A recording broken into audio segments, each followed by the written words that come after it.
термо хаус тэгээ энэ жижиг хаусыг бол Дархан хотын одоо эмэгтэйчүүдийн холбооны хашаанд барьж ашиглалтанд оруулсан байгаа.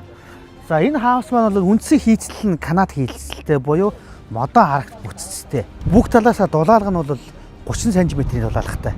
Битүүмжийн асуудлыг маш сайн шийдэж өгсөн.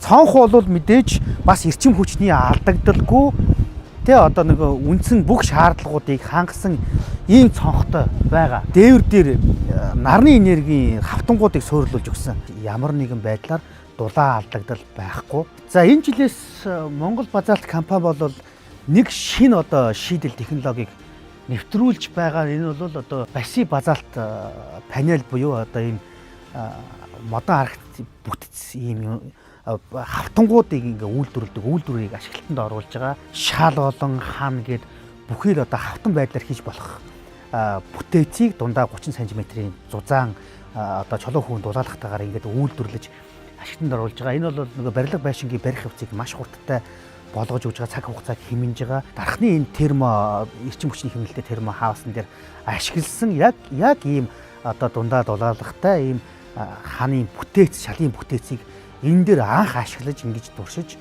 жишг болгож гаргаж ирсэн. Яг тэр жишгийнхээ дагуу бол шинэ үйлдвэрлэлийг бас ингэж ашиглалтанд оруулаад энэ хонд ингэж нэвтрүүлээд үйлдвэрлээд эхлэж явж байна.